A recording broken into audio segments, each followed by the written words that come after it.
Hey folks, it's Debbie here. I am so excited for you to listen to this episode today. Luna Marie is someone that, we've been in each other's circles for a little while, and she has an amazing story of how she broke free from what she really refers to as cult-like behavior and being a part of a cult in a very oppressive religious order. And so listen in because it's full of all sorts of great information. And what I love about Luna is she doesn't look at herself as a victim. It's what's made her who she is today.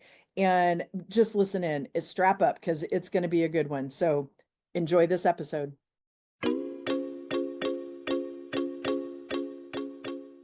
Welcome to Lead Your Life, the podcast for people who are seeking harmony in business and in life. My name is Debbie Heiser, and I'm an inner mastery and business mindset coach and the chief igniter here at The Lit Up Life. I feel an urgency to help people let go of past messaging so that they can make a lot of money doing what they love without sacrificing what they value most. Welcome. We're glad you're here. Straight from the corners of my mind is where I find my sanity. Hello, and welcome back to another episode of Lead Your Life with Debbie Heiser. I am Debbie Heiser, your host, and I am super excited to have Luna on with us today because she has such an interesting story. And Luna and I sat down at a local favorite restaurant in town and had some coffee. And really, like we'd been in each other's circles for a little while, but and connected at a conference a year ago, but haven't really like sat down and had coffee and really connected. And I was so intrigued by Luna's story and kind of this resiliency and this openness and vulnerability, really, Luna, of moving forward and stepping forward into a life that you wanted. And so that's what this podcast is all about. And so I thought I wanted to have her on, and I'm going to tell on her a little bit because when I first said that, she was like, oh my gosh, I don't know if I can do that or not. But we are here, and I'm super excited to have her. And I know you are going to love this episode. So get your walking shoes on, get your cup of coffee, whatever it is that you do when you listen to this podcast, and strap in because this is going to be a good one. Now, what I do like to do, as many of you know, is have Luna introduce herself. I love it because I walk in our Cedar Street Bridge and she has the most unique, coolest shop ever. And I have to like stay away or I end up spending way too much money. And you're like, no. Um, but I want her to tell you a little bit about what she does. And she is local, obviously. And so I get to see her occasionally out and about. But Luna, share what you do today, how you show up in service to the world, and then we're just going to have a conversation about your story. Sounds good. Thank you for having me on today, Debbie. Absolutely. Gosh, what do I do? Okay, so the crystal shop that Debbie mentioned, I no longer have. I ended up closing that a couple of years ago. Yeah, there's another one at the bridge that I worked for, but mine is no longer I didn't in realize existence. that. So, Okay. yes. However, I still love crystals, and right now I'm working for a dental practice in town. I'm a solo parent and needed to make a little more to pay the bills at this time. I have two teenage daughters and they are busy and have a lot going on. Yeah. So I needed something a little bit more predictable. So that's what I'm doing. But as far as my service in the world and how I show up and why I'm here, I think I'm still discovering that, to be honest. But I think it's just to be who I am authentically and give others permission to do the same. Yeah, I love that, Luna, because it's a bigger way to show up in the world. And that's what I talk about, right? Because when you have a purpose that helps other people have more life, right? It just is so different than saying I sell a widget, right? Or I sell crystals. Like we know what crystals do, you and I do, but like it's just a bigger purpose. And I love that. And part of what I love too, Luna, is like this thing about opportunity cost. And what I mean by that is you're saying, you know what, I could have kept my shop. I could have done that, but there's an opportunity cost. There's the unpredictability. And let's face it, when you're a business owner, I mean, I have a lot of time and I get to manage my time, but when you have a brick and mortar shop, like you're pretty tied to that. And your girls are in stuff today that you have this one chance, right? To be around when they're in high school Yeah. and before they become adults. And so to me, that's part of what it means to lead a lit up life, right? Is to make those decisions as a co-creator or as a creator of your own life. So let's talk about your Mhm. story. Let's go into that a little bit. And, as you listen, those of you listening, this is a delicate, vulnerable story for Luna. And so it's just like I'm honored that you're willing to come on and share some of this. And so you tell me where you want to start. I know like you had some decision points that were, more recent and I know like further back, and I'd love to start further back and just kind of talk through some of that and where you came from with that. And I know there's other things in the future for you with using your voice. So you tell me, where do you want to start with your story? Well, I think it's helpful for people to know that I'm 55 years old, and for all of my life until I was about 44, I was in high control religious groups. So that's the platform and the foundation of my story. And I mean, I've had to heal from a lot of it, but I do give it credit for who I am today. And so, was some trauma involved, and there was a lot of difficult situations, but I don't look back and view myself as a victim. I believe that I chose this. I believe that I came into this body in this lifetime to learn the lessons that I've learned. And so I don't regret, I don't really don't have any regrets. And I think the biggest thing, one of my biggest takeaways is just the fact that I've had to learn how to trust myself and listen to myself. And that was the thing that was squelched in me from childhood. And that's the thing that I find in high control religious groups and family systems. That's the thing that is squashed. Yeah. So I had to reclaim my voice and reclaim my own knowing of myself and my past and dare to free myself from a lot of the prisons were in my own mind. So, that I had to take responsibility for that and realize, some of this is things that I chose to believe about myself that weren't true. And now I have an opportunity to unlearn and deconstruct that and relearn how to live my life, taking full responsibility for myself. Yeah, and Luna, thank you for setting that context because I know that that was really important to you too when we had coffee, right? Is this, I don't believe I'm a victim. I chose this, contractual life of coming here to learn something from this. And so as we go through this story, those of you that are listening, I want you to keep that in mind, right? Because we're going to talk about some specifics because I forget, how many siblings do you have? I have 5 younger siblings. I'm the oldest of 6. Okay. And are they all girls? I don't remember. No, there's 4 girls and 2 boys. Okay, thank you. I couldn't remember. And so you're not from Sandpoint. Yeah, so tell I'm us not. about early years. Like, where did you grow up? I grew up in Kansas City. We lived there until I was about, I want to say 13. I was just entering high school, and my dad was in the ministry from the time I was 4 years old when he had a religious experience, what charismatic Christians call a born again experience, which was very life changing for him and changed the trajectory of our entire family. And so with his ministry, we moved around quite a bit. So I've lived in quite a few states. I've enjoyed travel. I've enjoyed moving. It wasn't something that I found difficult because I like exciting things. I like meeting new people, seeing new places. But ultimately, that journey led me in adulthood to Alaska, which is where I was part of a religious cult that was most of my family was involved in. It's where I met my former husband, and we married and had 2 daughters.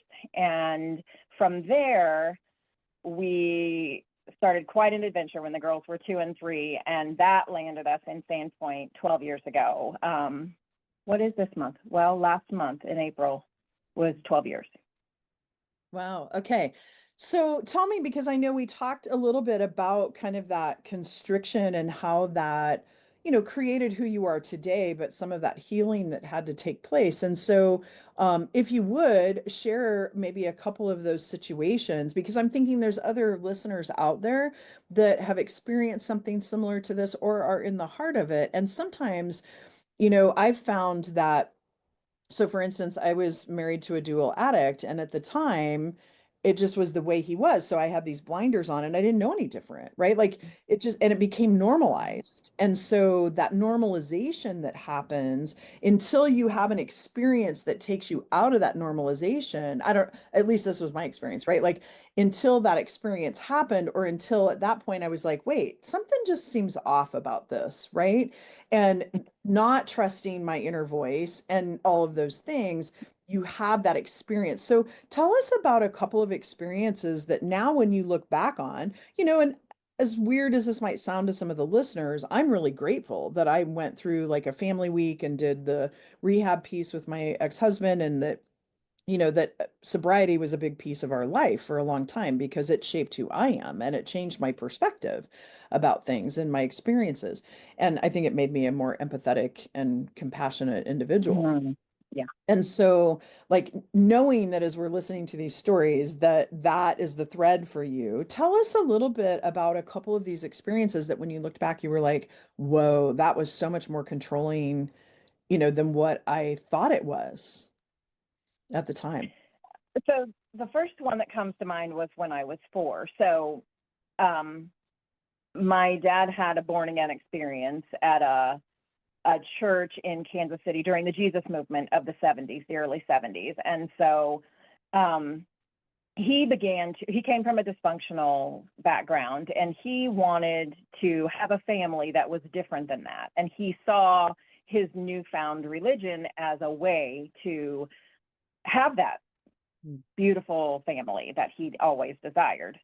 So he was introduced to, so the foundation of belief is that I was born a sinner and I need a blood sacrifice to commend me to God. And without that, I'm a worm, I am nothing. And so that was the basis of my theology in those days. And then my dad discovered corporal punishment, so spanking. So my very first spanking, I was 4 years old.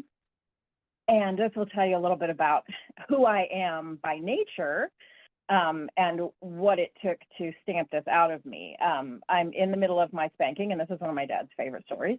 And he said, I looked up at him from, I was over his lap and he's spanking me. And I looked up at him and I said, where's the love of Jesus now, Daddy? And his response was, I'm showing you God's love. This is how I show you God's love.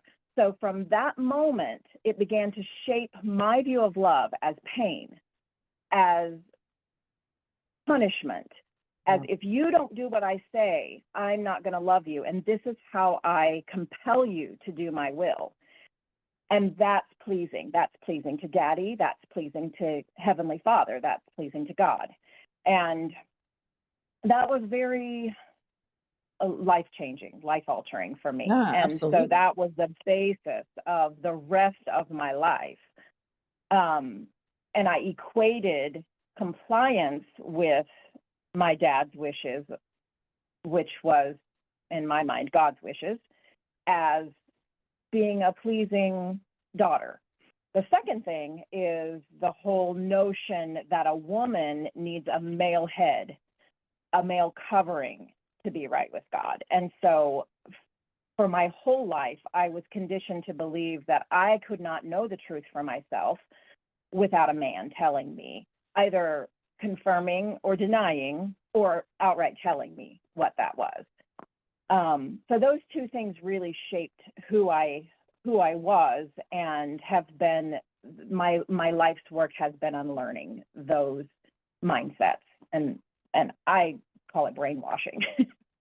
Yeah. So Luna, I'm going to ask you, like, if you think back, sometimes there's a light switch moment, other times it's just a slow fade into that, but into, I don't mean into that, but into realizing and unwinding yourself from those belief patterns.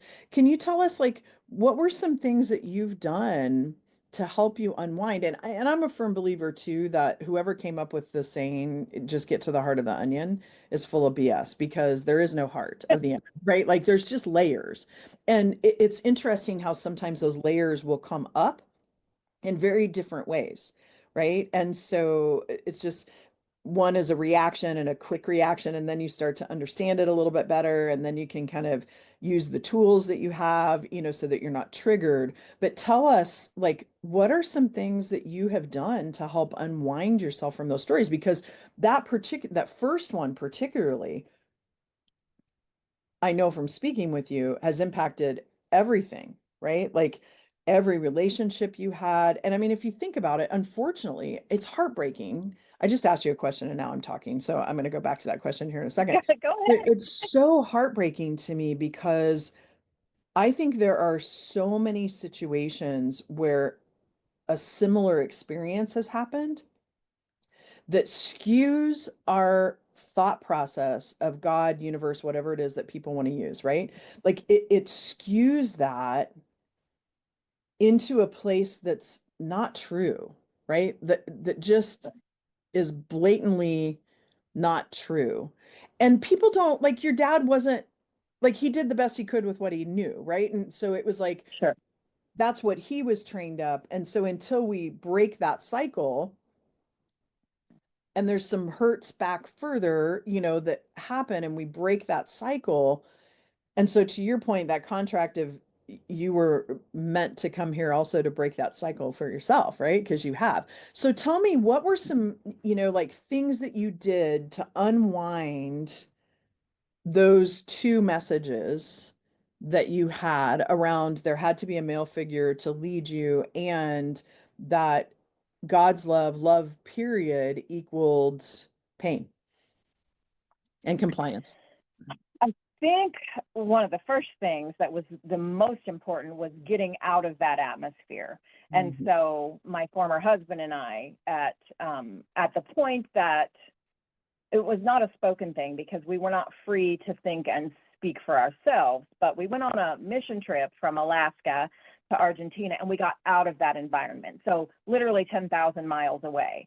And it was in the absence of that control that we were able to begin to process what we were living in and what had happened and deconstruct it to the point where we realized, okay, this is not healthy. This is wrong. We're not going back. So I think that was one thing. Even if it had just been, go ahead.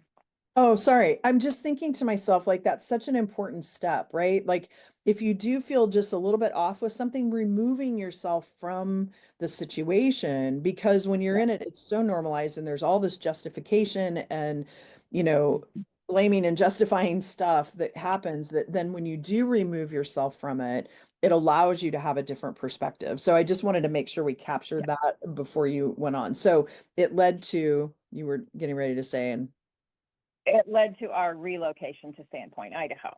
And once we got here, and I mean, we had to remake our whole lives. We were in our mid 40s with two small children and nothing and no one. We had no careers that we brought here. I mean, I had been a stay-at-home parent, and he had been in construction, and so we were well, I mean, just remaking ourselves. So after I got here and we got settled and we both had jobs and we were, financially stable, I think one of the most important things that I began to do was connect with other women and strong women, women that I admired, who I saw something in them that I didn't possess that I wanted for myself.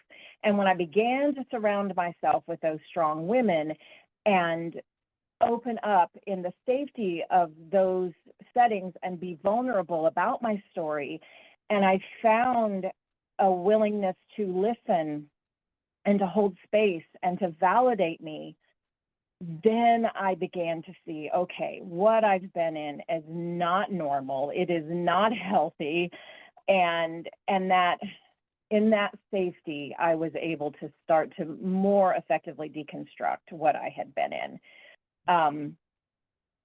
And I just have to shout out to Cynthia, her women's collective that she started about was it 8 years ago, was one of the first places that I began to gain tools to help me to heal and process what I had grown up in and what I had only known my whole life. So those two things. And then like just searching for different modalities. I've done EMDR, I've done talk therapy, I've done somatic therapy, I've done MDMA with a therapist, like all the things that I felt resonated with me. I've used essential oils, I've used crystals, just anything that resonated with me that I found appeared in my path on my journey, I utilized. And all of them have served to enlighten me and help me to heal my nervous system, help me to heal my mind and my heart along the way. I love that. And you know what? We're going to take a quick break and then we're going to come back and we're going to go even further in this.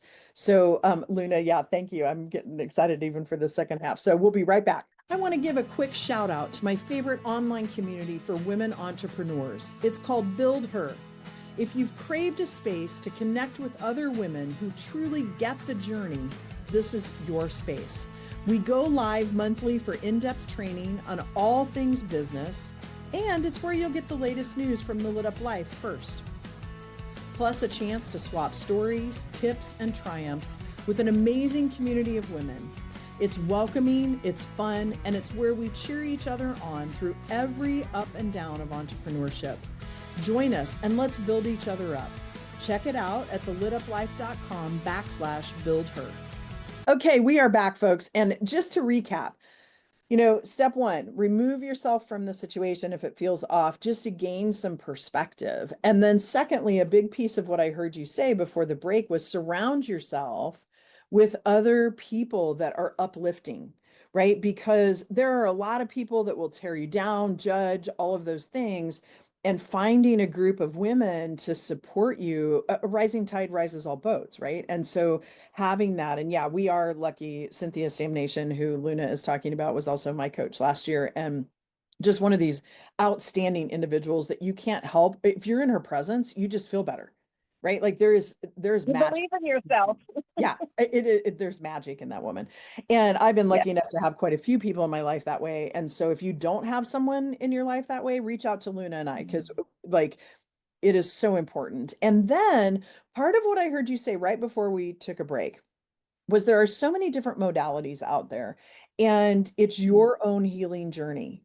So really the big key piece to all of this, before any one of those three steps can take place, is to trust your own intuition, right? Which some people would call the Holy Spirit, other people call it your intuition, other people call it the divine, whatever you want to call it, it doesn't matter, but start trusting that internal voice that you have that is saying, ooh, right? Like something needs to be different here, right? Not the beat you down voice, but the other voice that's there. Because those three things, you can do them, but it's a little harder, right?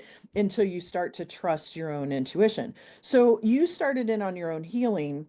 So let's fast forward now, 3 or 4 years ago, you decide to open up a shop, all of these things. Like, tell us a little bit now about what's happening in the last 3 to 4 years for you and what's coming.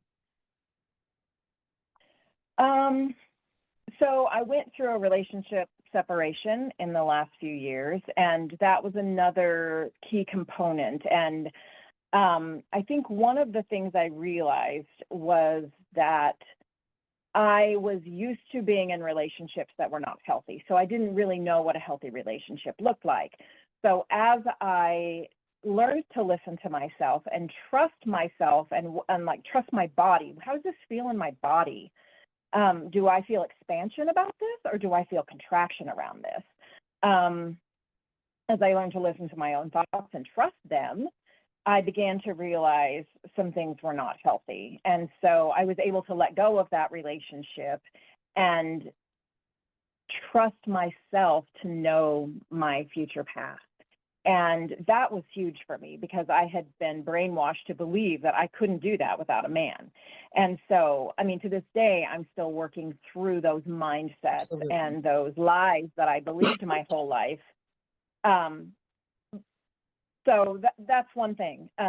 The other thing that's been happening for me is I have been connecting more and more with other strong women, powerful women who are finding their purpose. And I believe that in this particular time on the earth, we have a purpose, that the divine feminine is rising right now. We are finding our rightful place, not to the exclusion of the masculine, but we have been oppressed for millennia, truly, and now we are finding our rightful place. And so for that to happen, we have to own it. We have to know who we are and why we're here. And so what I find myself doing now is just connecting with other women who are on that same journey and solidifying those connections and finding the ways that I need to use my voice to inspire other women who are at different places on that journey as well. Yeah, thank you, Luna. Because if you go back and listen to the podcast that dropped earlier in June, I talk about the universal law of gender and how it's not about oppressing either one. It's about working in harmony and flow between the two, right? And so I love how you said that. Now, I'm not one to talk politics, but I want to go, if you don't mind, I'm going to ask you to share because one of the key pieces that I felt like was a little bit of a, I don't know if I want to call it a red flag, but that's the only thing that I'm coming up with in my mind, but like something that kind of triggered for you that like, I don't know if this is really where and how I want to be was you had mentioned that you were living in DC or in maybe Virginia, but you were working in DC for a group. And feel free to share what you want to share there, but because I probably will say something about it afterwards. But like that also triggered you to say, wait, something's off here. Yeah, so in my late teens, I worked for an organization that was a public policy research organization that was closely affiliated with Focus on the Family, who is Dr. James Dobson, and he is a pioneer in, a lot of things. Gosh, I don't even know. I don't want to get into the weeds, but anyway, I used to work for that organization, and I didn't really resonate with it, and I only did that for about a year. But what I witnessed while I was there in the DC area was these evangelical Christians who had young people, children growing up who were getting to be high school and college age, and they had an agenda that was emerging to train those children through homeschooling and various other Christian schooling, and to have them, I mean, for lack of a better word, infiltrate government organizations in order to take over the world for God, take over the country for God, bring it back to its rightful place as a godly nation in their minds.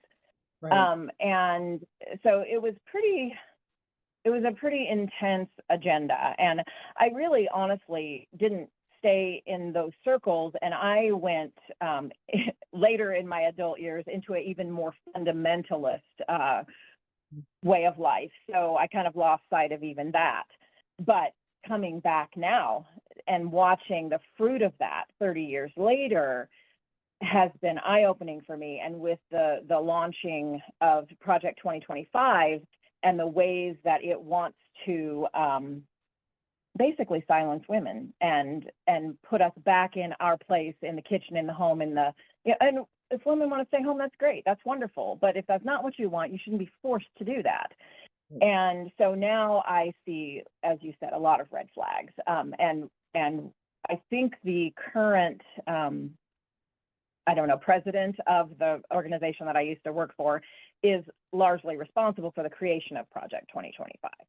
So that's about as political as I ever get. I believe that our two parties are two wings on the same bird, and our hope is not in any system. It's in us recognizing our own power and us being the change that we want to see.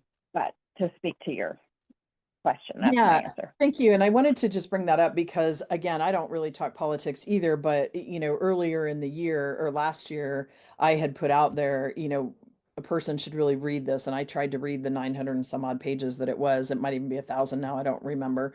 But I had to stop on page 46 because I was like, whoa, this cannot be happening. Right. And so thank you for sharing that because part of what I wanted you to share that story around was that this story about your life and the things that have happened in your life too, and chosen as the contractual agreement for your lifetime here, like these things are a slow fade. And what I mean by that is like it's not something that like you make decisions, but it's a lot of little decisions that put you into this place where there's oppression, where there's thought or beliefs that oppress people, right? And I remember reading a book in my master's. Now I can't remember the name of it, but it was even talking about the school systems and how we have to be really careful as teachers not to oppress, right, based on our own Mhm. filters. And so that was part of why I wanted you to share that story is this is a long time thing with Project Yeah. 2025 and that organization, right? There was a longer Yeah. vision there. And that it's important for all of us to realize that change doesn't happen overnight. We can make the choice to make change, but it is an unraveling, right? It's like almost like a knitting ball, right? It's this unraveling of these things. And it doesn't mean that there may not be 3 or 4 different strings that are unraveling at the same time, but it takes some time. It takes surrounding yourself with supportive people. It takes you doing the work to heal. Like even when you're saying, I'm still working through that, I still work through the fact that I wasn't a boy when I was born, right? Because Um, I heard my dad say when my sister was born, "Oh, you didn't get your boy again," right? Well, the sad thing is I was the girl they wanted, and then they made my sister into a tomboy, right? Like, but I didn't hear that at 5. And so to your point, like it's a continual unwinding and a continual realization that our parents did the best they could with what they knew, right? And I get that impression from you. You still love your parents. There's things that you obviously disagree with, and I want to talk about that too. Are you still in touch with your parents? No, I'm not. Yeah. They kind of are still in a more fundamentalist place, and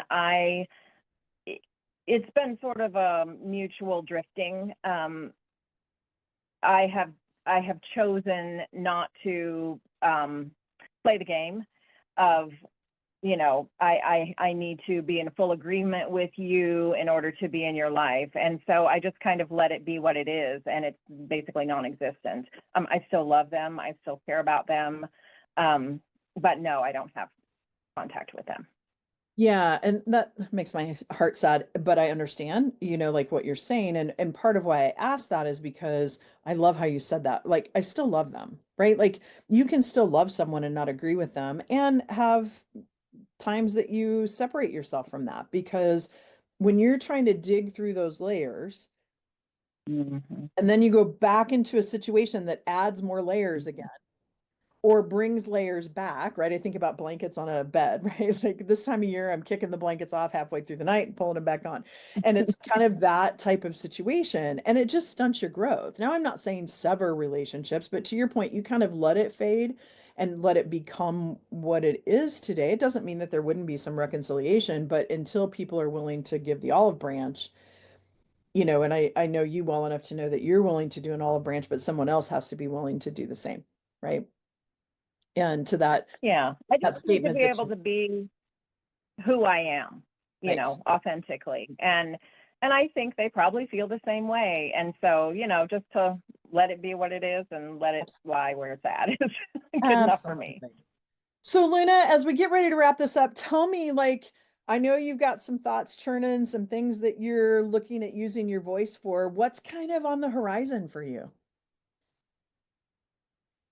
That's a good question. I have toyed with the idea of doing a podcast myself. I have a sister-in-law and a good friend who have talked about partnering with me in that. I know so many women whose voices I want to hear, whose voices I want to platform for the world to hear. I just feel like there has been so much help for me in listening to other women's stories. And it really, when I watch a woman take ownership of her life and reclaim her power and her voice, it gives me permission to do the same. And so that's what I want to do moving forward.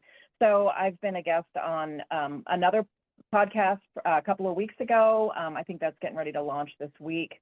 I love the podcast world. I listen to podcasts constantly, and I feel like it's a really good platform for voices to be heard, stories to be shared, and connections to be made. So that's what I see moving forward. Yeah, Luna, thank you. And I'm always talking about owning it and owning the story that you have and realizing that when you share that story, like, and sharing that brief context of I don't see myself as a victim, but when I talk about these stories, it might sound like but those are factual things that happen to you. And so Yeah. owning that, I think as you continue to share your story, it's just going to resonate with people, and they won't have the same exact experience that you have, but every single one of us, like working as a executive in corporate America, one of three women, right, in an executive team for 20 years. Like there it's we've all been oppressed at one point in time or another, and men have too, right? Like I don't want to keep them out of the equation, but and many other groups of people have been oppressed, but the point being is like it's going to resonate with so many people, and so I'm really looking forward to seeing how this plays out for you. So I have kind of three last questions. One is, if somebody wants to get in touch with you, they want to connect with you, see what's happening, where you're heading with this message, and as you continue to use your voice, where can they connect with you? So the only social media I really use is Facebook, and a little bit Instagram. And I've really not been on much lately. I've kind of been taking a step back. But if I do use a platform in the future, I'm Luna Marie on Facebook and Instagram, and anybody can send me a friend request or follow me there. Awesome. Awesome. And, there's always DMs because I know sometimes there's a story that really connects. So utilize that, and we'll put that in the show notes. And then I always like to ask, if we were to go out to your whatever platform you use, it used to be like, what was your mixtape, right? As I age myself. But what song would be the most played song, like your favorite song? I don't have a most played or a favorite song.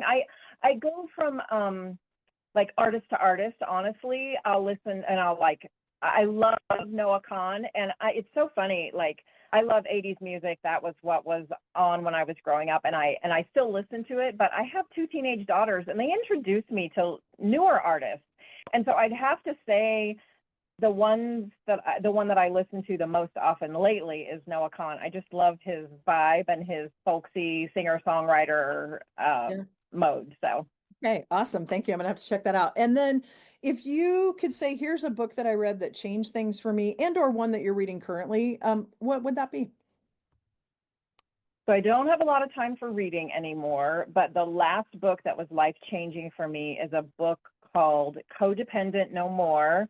And I believe the author is Melody Beatty. I'm not positive on that. It's been a while since I read it, but that was very eye-opening for me. I didn't realize that I was codependent. And when I read that book, I just remember sitting there sobbing, like, oh my gosh, there's a word for what I am. This Yeah. dysfunction. And then there was help and hope for Yeah. me. And that's when I began to walk my way out of some of codependence. Yeah, yeah, because codependency is exhausting, man. It is. So, and there's so much of it around, and we're taught and conditioned to be codependent. So, Luna, oh yeah, go for it. Did you have something else that you wanted to share with us? And so as she's looking up something, I think she figured out another book.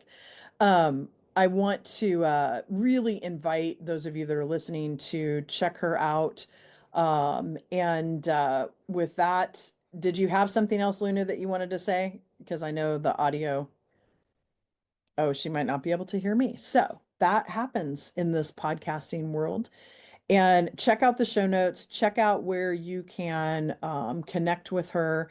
And Luna, you're on mute again, but if you, did you have one last thing you wanted to say before we close it up? Hi, thanks. I got disconnected, so Yeah, no I had worries. to come back on.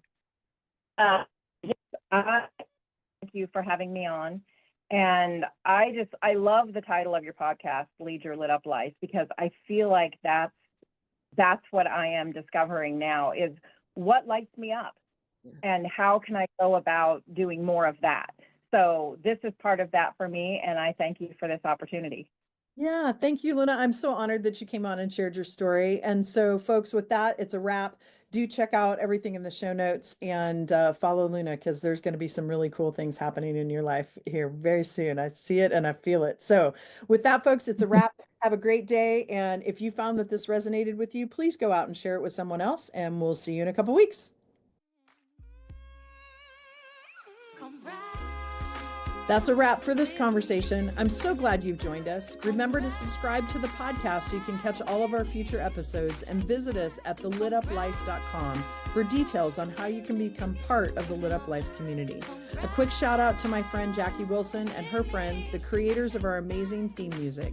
Thanks so much for allowing us to share this perfect song with our listeners. Looking forward to having you listen in to our next episode.